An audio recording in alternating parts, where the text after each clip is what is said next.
কেমন আছো তোমরা সবাই? ভালো আছো? হ্যাঁ, আমিও খুব ভালো আছি। তো দেখতে দেখতে তোমরা তৃতীয় শ্রেণীতে উঠে গেলে কিন্তু। আচ্ছা, প্রার্থনার সময় আজকে তারিখ বলে দেওয়া হয়েছিল। আজ কত তারিখ? আজকে 9-10-2025। 10-এর মাস কোনটা মাস? হ্যাঁ, অক্টোবর মাস। আচ্ছা, আগের দিন কিন্তু আমরা ইংরেজি বিষয় নিয়ে আলোচনা করেছিলাম, তাই তো? আজ কিন্তু আমরা কি নিয়ে আলোচনা করব? গণিত নিয়ে আলোচনা করব। আচ্ছা, আমাকে একটা কথা বলো তো। দেখো, আমি তোমাদের এখন পড়াচ্ছি, তাই তো? পড়াচ্ছি তো? পড়ানোর সময় এখন আমার পরিচয় কি বলতো? আমার পরিচয় কি? আমি একজন শিক্ষক। কিন্তু যখন আমার স্কুল শেষ হয়ে যাবে, আমি বাড়িতে যাব। বাড়িতে যখন কি করবে, আমি মায়ের কাছে আমি সন্তান হয়ে গেলাম, ঠিক আছে? আবার ওই খাওয়া দাওয়া করার পর যখন বিকেল দিকে আমি মাঠে খেলতে যাব, কি খেলি আমি? হ্যাঁ, আমি ফুটবল খেলি। যখন আমি খেলতে যাবো তখন আমি কি হয়ে যাব? খেলোয়াড় হয়ে যাব। তাহলে দেখছো একটা জিনিস লক্ষ্য করছো তোমরা, যে আমি এখন এখানে আছি, আমার একটা পরিচয়। আবার বাড়ি যাব যখন, তখন একটা পরিচয়। আবার যখন মাঠে যাব তখন একটা পরিচয়। কিন্তু আমি সর্বশেষ আমি কি বটি? একজন আমি একজন মানুষ, ঠিক আছে? কিন্তু স্থান ভেদে আমার কি হচ্ছে? পরিচয়টা পরিবর্তন হয়ে যাচ্ছে, তাই তো?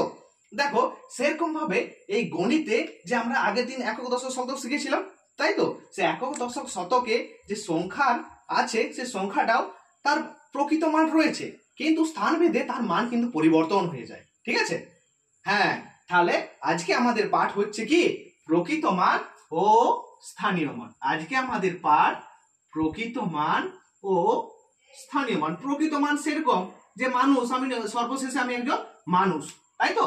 এটাই হচ্ছে প্রকৃত মান, তাই তো? মানুষ, এটা আমার এই সত্যতা পরিবর্তন কেউ করতে পারবে না, কিন্তু স্থান ভেদে আমার কিন্তু মান কিন্তু পরিবর্তন হয়ে যেতে পারে। চলো তাহলে আমরা একটা সংখ্যা নিয়ে বুঝবো যে কোনটা প্রকৃত মান আর কোনটা স্থানীয় মান।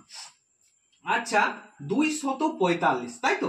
আমরা তো একক দশক শিখেছিলাম। তাহলে 5 হচ্ছে এককের ঘরে, 4 হচ্ছে দশকের ঘরে, আর 2 হচ্ছে শতকের ঘরে, তাই তো?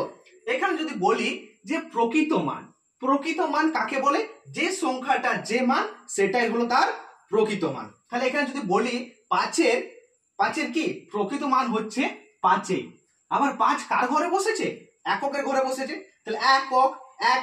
তাহলে আমরা যদি 5-এর স্থানীয় মান বের করতে যাই, 5 এর স্থানীয় মান বের করতে যাই, তাহলে কি হবে?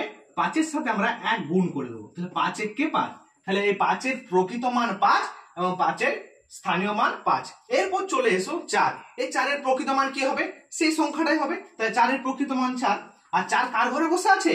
দশকের ঘরে বসে আছে। দশক মানে কি? 10। তাহলে তাই তো, দশক মানে 10। তাহলে এই 4-এর সঙ্গে যখন আমরা 10 গুণ করে দেব, এর স্থানীয় মান আমরা কিন্তু কি পেয়ে যাবো দেখো 40। তাহলে এই 4-এর স্থানীয় মান 40 আর এই 4-এর প্রকৃত মান 4। আবার দেখো এখানে 2 আছে। 2 এর প্রকৃত মান কি বলছো রাহুল? 2, তাই তো? আচ্ছা, ঠিক বলেছো, 2 এর প্রকৃত মান 2। কিন্তু 2 এরও স্থানীয় মান আছে। 2 এর স্থানীয় মান কি করে বের করবো? 2 কার ঘরে বসে আছে? শতকের ঘরে বসে আছে। শতক মানে কি? 100। তাহলে এই 2 এর যদি আমরা স্থানীয় মান বের করতে যাই, তাহলে আমরা কি করব? 100-র সঙ্গে 2 আমরা গুণ করে দেবো। তাহলে কত হবে? 102 200। বুঝতে পেরেছো তোমরা? বুঝতে পেরেছো তো? তাহলে কিভাবে প্রকৃত মান আর স্থানীয় মান বের করতে হয়? আচ্ছা চলো, এরপর আমরা একটা উদাহরণ দিই। উদাহরণ দিলে তোমরা বলবে কিন্তু কি করতে হবে, তাই তো? দেখো, 321। আচ্ছা রাহুল, তুমি বলো এখানে 2 এর প্রকৃত মান আর স্থানীয় মান কত? কি বলছো? 2 এর প্রকৃত মান হচ্ছে 2। আর 2 এর স্থানীয় মান 2 কার ঘরে বসে আছে? 2 দশকের ঘরে বসে আছে। 2 তাহলে কার সঙ্গে গুণ করতে হবে? 2 এর সাথে আমরা 10 গুণ করে দেবো। এই 2 এর সাথে 10 গুণ করলে আমরা কি পাবো? 10 দুগুণে 20। তোমরা তো নামটা জানো, 10 দুগুণে 20। তাহলে এই 2 এর স্থানীয় মান হচ্ছে 20। ঠিক আছে, বুঝতে পেরেছো তো? তাহলে চলো, তোমরা বুঝতে পেরেছো যখন, তাহলে আমি কতগুলো তোমাকে বাড়ির কাজ দিচ্ছি তোমাদেরকে, সেটা তোমরা বাড়িতে করে আনবে। 421 খাতায় লিখো তোমরা, 211 আর 322, তাই তো? এই প্রত্যেকটা সংখ্যার স্থানীয় মান এবং প্রকৃত মান তোমরা বের করে আনবে। এই যে 3টে সংখ্যা দিলাম, 3টে সংখ্যার প্রতিটি সংখ্যা তোমরা স্থানীয় মান এবং প্রকৃত মান বের করে আনবে। আজকের পাঠ এই পর্যন্ত। আগামী দিন অন্য বিষয় নিয়ে আলোচনা করব।